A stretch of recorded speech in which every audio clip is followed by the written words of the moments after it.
నిజంగా పార్టీ ఐడియాలజీతో నిమగ్నమై party ideology మీదనే విశ్వాసం ఉంచుకున్న వాళ్ళు, కాంగ్రెస్ పార్టీకి దశాబ్దాల కాలంగా సేవ చేస్తున్నటువంటి నాయకులు అందరూ తెరమరుగయ్యారు.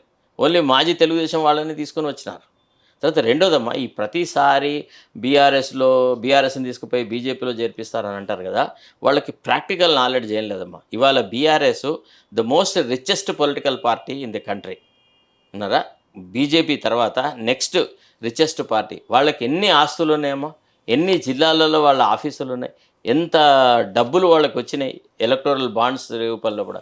ఎవడన్నా సముద్రాన్ని తీసుకుపోయి కుంటలో కలుపుతారమ్మా? కుంటలో ఉన్న నీళ్లు వచ్చి సముద్రంలో కలుస్తాయి, చెరువులు తెగి నీళ్లు బయటకు వస్తాయి. కానీ సముద్రాన్ని పట్టుకో. ఇప్పుడు బీఆర్ఎస్తో పోలిస్తే బీజేపీ ఏమంత పెద్ద పార్టీ? తిప్పి కొడితే 8 శాసనసభ స్థానాలు వచ్చినాయి. 8 పార్లమెంటు సభ్యులు ఎందుకు వచ్చినారు అంటే, రేవంత్ రెడ్డి బీజేపీతో కుమ్ముక్కై కావాలని 5 చోట్ల బలహీనమైన అభ్యర్థులను పెట్టి కిషన్ రెడ్డిని ఇట్లాంటి వాళ్ళని గెలిపించినాడు. అట్టయి వచ్చింది తప్ప, లేకపోతే బీజేపీ స్ట్రెంత్ ఎంత ఈ రాష్ట్రంలో? తిప్పి కొడితే 3 పార్లమెంటు మెంబర్లు గెలవరు, ఒక 2-3 ఎమ్మెల్యేలు గెలిచే స్థాయి వాళ్ళది. వాళ్ళ పార్టీ ఏమో అభివృద్ధిలోకి రాలేదు. ఇది కేవలము రేవంత్ రెడ్డి కావాలనే రాజకీయ క్షేత్రంలో ఇరు పక్షాల మధ్యనే పోటీ ఉండాలి. అది బీజేపీ వర్సెస్ కాంగ్రెస్ ఉండాలి. బీఆర్ఎస్ అనేదాన్ని నామరూపాలు లేకుండా చేయాలన్న ఇంపాసిబుల్. రేవంత్ రెడ్డి తల కిందకి కాళ్ళ మీదకి చేసిన బీఆర్ఎస్ అనేది నామరూపాలు లేకుండా పోదు. ఇది నేను ఎప్పటి నుంచో చెప్తాను. మరి ఎందుకు అంటే దాదాపు 9 నెలల నుంచి ఎక్కడ కూడా బీఆర్ఎస్ పార్టీ అంటే కార్యకర్తలు కానివ్వండి ఎంత ఫైట్ చేసినా కూడా పెద్దగా ఎక్కడ కనిపించట్లేదు. అది దానికి కారణం అవేవనేది ఎందుకు లేదు అంటే దానికి కారణం బీఆర్ఎస్ లో ఉన్న నాయకత్వం. వాళ్ళు మారదలుచుకోలేదు. వాళ్ళు కుక్కతోక వంకర. వాళ్ళు ఇంకా గదే. ఇప్పుడు ఏ దొరల దౌర్జన్యాన్ని ప్రజలు నిరసించి, దొరల వల్ల పేద ప్రజలు దోపిడికి గురైనారో, పీడనకు గురైనారో, అట్లాంటి వాళ్ళనే మళ్ళీ తెర మీదకి తీసుకువచ్చి ఆ ఫెయిల్డ్ యాక్టర్లతోనే వీళ్ళు రాజకీయ క్షేత్రాన్ని నడపాలని ప్రయత్నం చేస్తున్నాడు. అట్లా చేయడం వల్ల ఏమైందంటే, మళ్ళీ ఏమో కాంగ్రెస్ పోతే మళ్ళీ ఈ దొరల గుప్పిట్లో ఈ రాష్ట్రం వస్తుందా, వచ్చేది ఉంటే ఈ రాష్ట్ర ప్రజలకు ఏం మేలు జరుగుతుంది అనేటువంటి భావన ఉంది. కాబట్టి బీఆర్ఎస్ కూడా సంస్థాగతంగా ఏం మార్పులు చేసుకోలేదు. వాళ్ళ పార్టీ నాయకుడు అయితే అసలు ప్రజలతో సంబంధాలే తెంచుకున్నాడు. పూర్తిగా ఏదో తపస్సు చేసుకునే ఒక మునిలాగా ఫామ్ హౌస్లో ఉన్నాడు. నాయకులు అంటే ఎవరు మాట్లాడేది ఎక్కువ అయితే కేటీఆర్ అన్నా లేకపోతే హరీష్ రావు అన్న.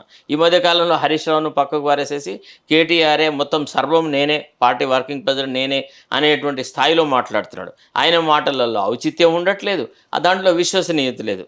ఇతను కేవలము ఒక మంచి ప్రిపేర్డ్ సభకు వచ్చి మైక్ పట్టుకొని ఒక 4 ఇంగ్లీష్ వాక్యాలు, 4 తెలుగు వాక్యాలు రిథమెటిక్గా మాట్లాడతాడు తప్ప ఈయనకి సేవాభావం లేదు కదా. ఈయన విశ్వసనీయత జీరో కదా. అందుకోసం ప్రజలలో బీఆర్ఎస్ పట్ల కూడా ఆదరణ రాలేకపోతుంది. సో ఈ బీఆర్ఎస్ ఫెయిల్యూర్ అనేది అల్టిమేట్గా ఇట్ విల్ హెల్ప్ బీజేపీ. అయితే ఇంకో క్వశ్చన్, త్వరలో బీజేపీలోకి హరీష్ రావు వెళ్తారు అనేది కూడా మొన్న మధ్య హరీష్ రావు ఎందుకు వెళ్తాడమ్మా? అసలు ఫస్ట్ ఆఫ్ ఆల్ హరీష్ రావును ఇముడ్చగలిగినటువంటి సత్తా సామర్థ్యాలు బీజేపీకి ఉన్నాయా? హరీష్ రావు లాంటి నాయకుడు, ఈటల రాజేంద్ర లాంటి వాడే ఈ రోజు బీజేపీ పార్టీలో ఒక కీలకమైన నాయకుడు అయ్యాడు. బీఆర్ఎస్ పార్టీ నుంచి ఈటల రాజేందర్ కీలక నాయకుడు కాదు, కాలేదు, కాబోడు, ఎన్నడూ కాదు. ఈటల రాజేందర్ ఒక ఆర్డినరీ పర్సన్ ఇన్ బీజేపీ కాన్ఫిగరేషన్లో ఈటల రాజేందర్ ఇముడడు. ఏదో ఒక అంటే కాసేపు నీళ్లలో, కాసేపు గట్టు మీద ఉండేటువంటి ఒక తాబేలు లాంటి వ్యక్తి ఈటల రాజేందర్. దాదాపు పార్టీ నుంచి ఆయన బయటకు వచ్చి 4-5 సంవత్సరాలు కావస్తుంది. ఇప్పుడు ఆయనకి వేరే చోట గతి లేదమ్మా. ఈటల రాజేందర్ ఇంకా ఎక్కడ కూడా ఇమడలేడు. ఆయన కావాల్సింది ఏంది? ఏదో ఒక రోజున ముఖ్యమంత్రి కావాలన్నటువంటి ఒక ఆశ లోపల. కాంగ్రెస్లో అయితే అట్లాంటి అవకాశం ఎన్నడూ దొరకదు కాబట్టి విధి లేక ఇంక ఎవ్వరు దొరకకపోతే మేనత్త కూతుర్ని పెళ్లి చేసుకున్నట్టుగా ఉంది ఆయన పరిస్థితి.